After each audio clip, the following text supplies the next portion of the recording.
Welcome back to the another lecture. आज के इस नए लेक्चर में आप सभी का स्वागत है।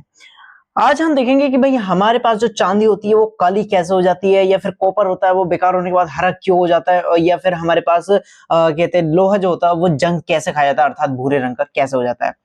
तो आज का हमारा टॉपिक होने वाला है धातु कैसे खराब होती है अर्थात जिसको हम कहते हैं संक्षारण। ठीक है, जो कि हम कभी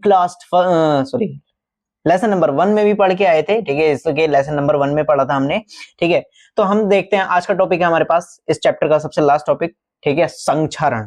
ठीक है, इसको हम देखते हैं, एनालाइज करते हैं। संक्षारण का मतलब क्या होता है? संक्षारण का मतलब होता है धातु के नष्ट होने से। किसके संपर्क में आने पर? ऑक्सीजन के संपर्क में आ जाए, ऑक्सीजन के संपर्क में आ जाए, पानी के संपर्क में आ जाए। बेसिकली कहने का मतलब है नमी। ठीक है, नमी के संपर्क में आने पर जैसे कोई भी वस्तु मतलब कोई भी धातु अगर खराब हो रही है तो उसको हम कहते हैं, उस प्रोसेस को हम कहते हैं संक्षारण। ठीक है, उस प्रोसेस को, उस परिघटना को हम कहते हैं क्या? संक्षारण। और जो मतलब धातु नष्ट हो रही है तो उसको, जो नष्ट होना है उसको हम कहेंगे संक्षारित होना। संक्षारित होना है अर्थात नष्ट होना। तो आइए चलिए देखते हैं कि भाई हमारे पास जो चांदी होती है जिसको हम कहते हैं, चांदी है ना, ये रही चांदी। ठीक, पहन रखी है ये। ठीक, तो ये हरी कैसे हो सकती है, मतलब हरी कैसे हो जाती है? तो बात क्या है, ये हो सकती है जैसे अम्लीय वर्षा हो जाए। ठीक है, यानी सीधी बात है सल्फर। ठीक है, अगर ये किसी भी तरीके से वायु में उपस्थित सल्फर से संपर्क में आती है, यानी जहां पर सल्फर की मात्रा अधिक होती है, बेसिकली अम्लीय वर्षा में सल्फर की मात्रा बहुत ज्यादा होती है, जिसकी वजह से क्या होता है, अम्लीय वर्षा वो उसको कहते हैं, उसका पीएच मान घट जाता है।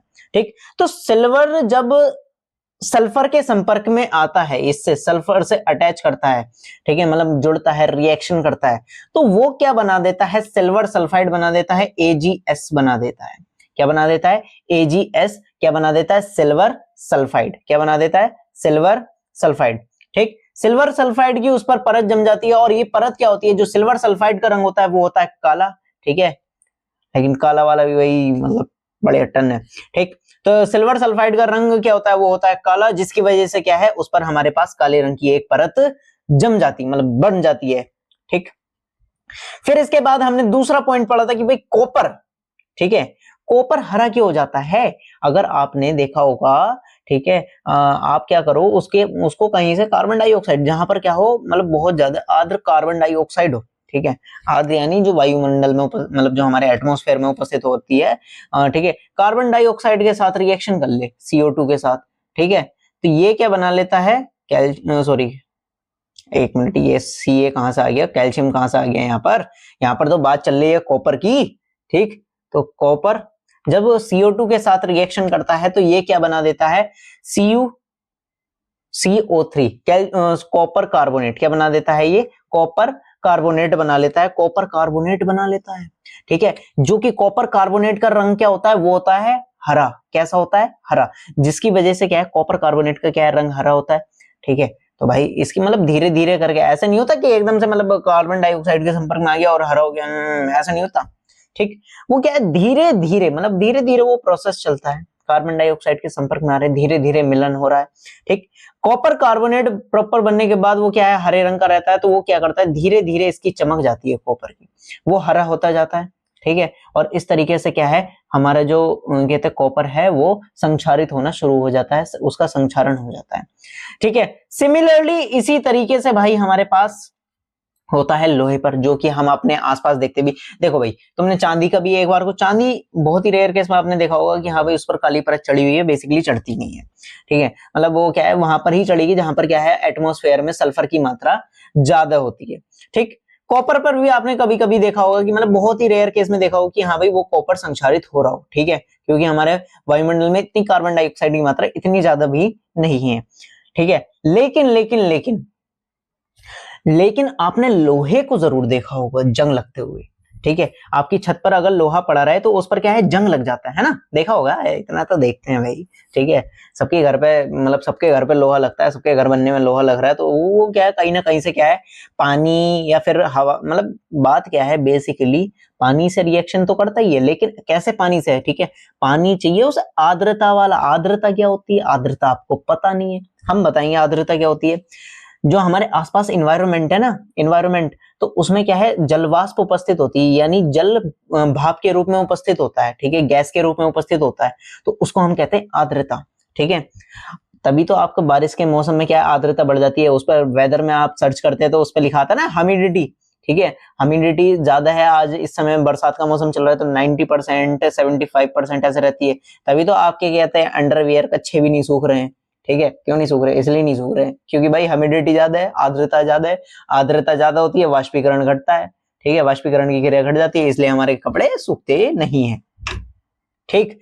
तो हम अब वापस अपने टॉपिक पर आते हैं कि लंबे समय तक आर्द्र वायु में रखा जाए, ठीक है, किसी भी लोहे को, ठीक है, या लोहे को मतलब हम लंबे समय तक क्या करते हैं, आर्द्र वायु में रखते हैं, आर्द्र यानी खुली हवा में रख रहे हैं, यानी जलवाष्प की उपस्थिति में रख रहे हैं, ठीक है। बेसिकली जल से अभिक्रिया होती है, जल के साथ रिएक्शन करवा रहे हैं, तो बात क्या है भैया, उस पर एक भूरे रंग की परत जम जाती है, किसकी, मैं बताता हूं, देखो कितना लंबा फॉर्मूला होता है, Fe2O3 इंटू XH2O, इसको कहते हैं हेमीहाइड्रेट फेरिक ऑक्साइड या फिर आयरन थर्ड ऑक्साइड, ठीक। तो ये है जंग का फॉर्मूला, इसको हम कहते हैं जंग, ठीक है। ये वो वाली वॉर वाली जंग नहीं है, ये हमारे जो हमारे जो लोहा है वो गल जाता है, यानी गल नहीं जाता, बेसिकली खराब हो जाता है, ठीक है, जो उस पर भूरे रंग की परत आ जाती है, उसका फॉर्मूला, उसको कहते हैं हम जंग लगना, ठीक है। तो आपको बेसिकली क्लियर, मतलब आपका बेसिक क्लियर हो गया होगा कि भाई लोहे पर जंग कैसा लगता है, आर्द्रता से, ठीक है, वायु में उपस्थित आर्द्रता, ठीक है, आर्द्र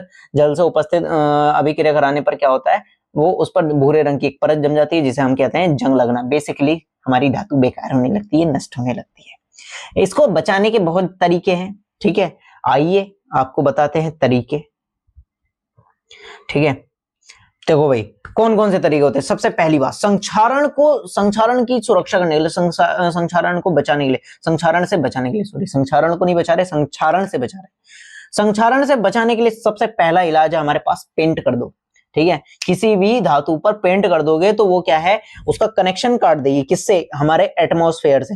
पेंट कर दिया, पेंट की परत आ जाएगी धातु के बीच में और किसके बीच में, हमारे एटमॉस्फेयर के बीच में, मतलब परत आ गई, ठीक है, परत आ जाएगी तो वो कनेक्शन कट जाएगा और ऑक्सीजन या फिर पानी किसी से भी वो रिएक्शन नहीं कर पाएंगे, जिससे भी अशुद्धि, मतलब जिससे भी वो संक्षारित होते हैं उससे रिएक्शन नहीं होगा, तो आपका जो धातु है वो सेफ रहेगी।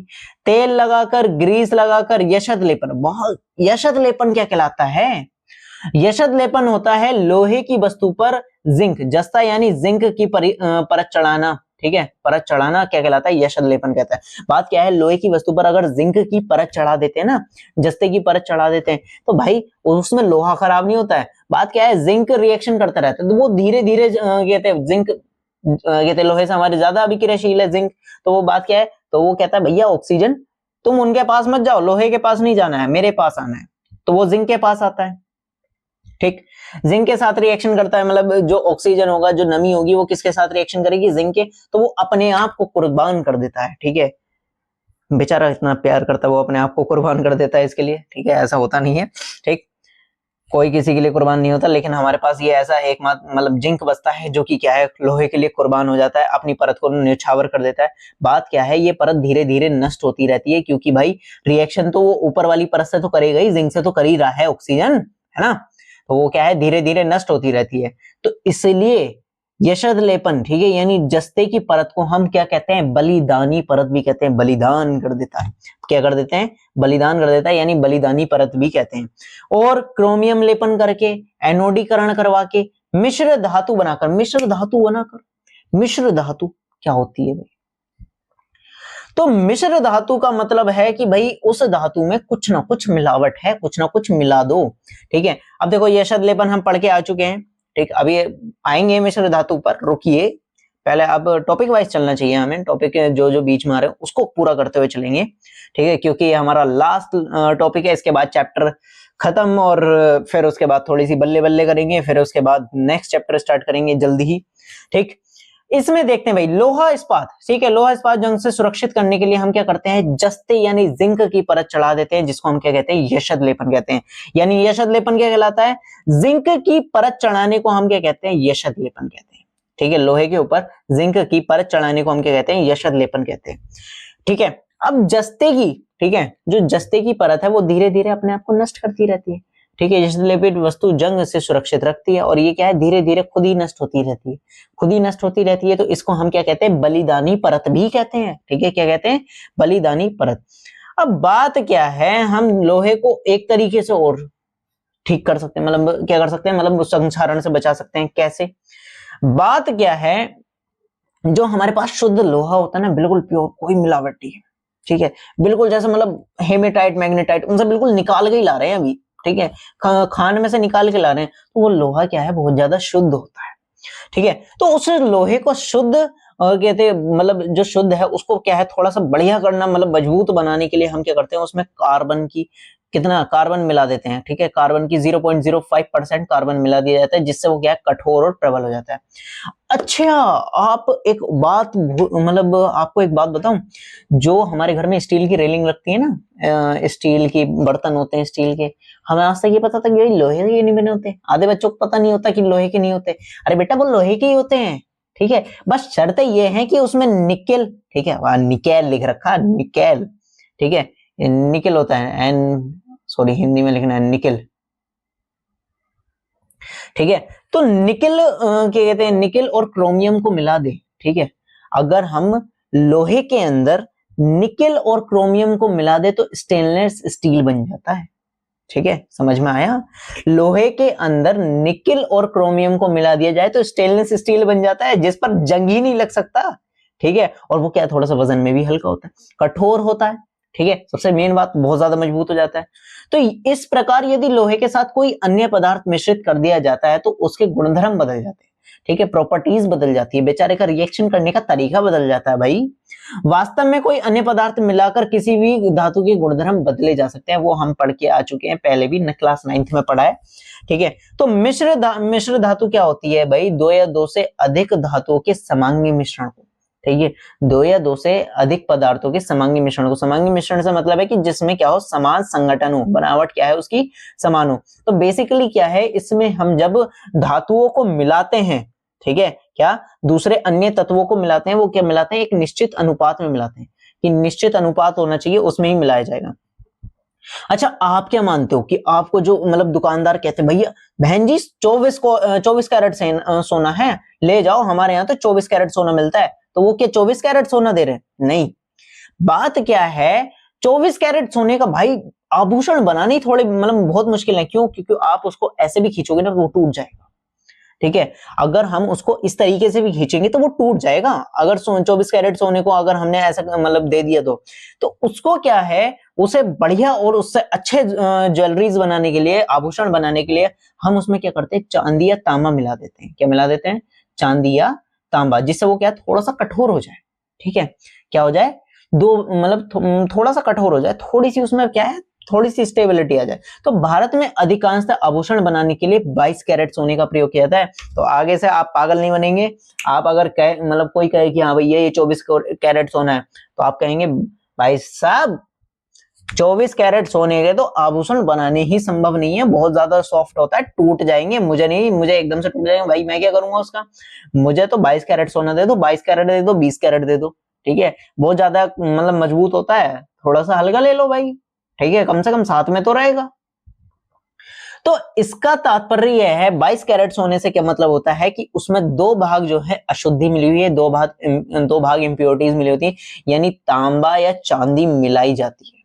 ठीक है, जो मतलब 22 भाग, अगर 22 कैरेट सोना बोला गया है तो उसमें 22 भाग तो होंगे सोने के और 2 भाग होगा या तो तांबा या फिर चांदी, जिससे क्या है, वो क्या है, थोड़ा सा हार्ड हो जाए।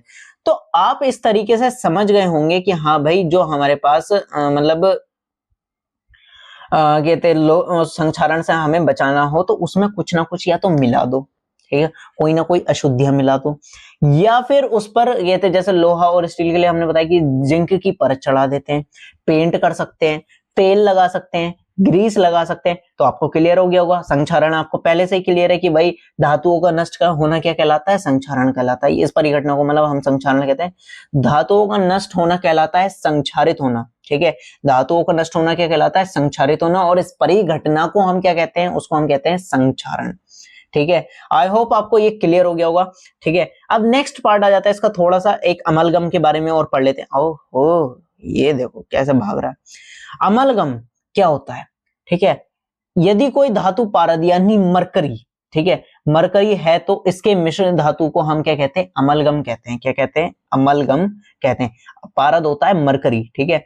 शुद्ध धातु की अपेक्षा उसके जो मतलब जो हमने मिश्र धातु बनाई है उसकी विद्युत चालकता और गलनांक क्या होते हैं, कम होते हैं। बात क्या है तुम्हें पता है, मरकरी एकदम से मतलब उसका गलनांक क्या होता है, बहुत कम होता है, क्यों, सामान्य ताप पर भी क्या है, द्रव में परिवर्तित हो जाता है। तो यानी अगर हम उसको मिला दे तो उसका क्या है, गलनांक और कहते हैं विद्युत चालकता क्या हो जाती है, कम हो जाती है, ठीक है। तो इसी को हम कहते हैं अमलगम कहते हैं। तो आज आपको क्लियर हो गया होगा, ठीक है। आप के संक्षारण क्लियर हो चुका है, संक्षारण से बचाव आपके क्लियर हो चुके हैं, ठीक है। और साथ साथ ही आपका ये पूरा चैप्टर भी कंप्लीट हो चुका है। अब इसका एक रियल वन शॉट और बना देंगे कि हाँ भाई आप एक ही वीडियो के अंदर पूरा इस चैप्टर को कवर अप कर सकते हैं। लेकिन आपको अगर डिटेल के बारे में मतलब डिटेल लेक्चर देखने हैं तो आप इसके पीछे के लेक्चर देख सकते हैं, ठीक है। अगर लेक्चर पसंद आया तो भाई लाइक करें, सब्सक्राइब करें। Tata bye bye, see you, मिलते हैं जल्दी नेक्स्ट लेक्चर में। बाय।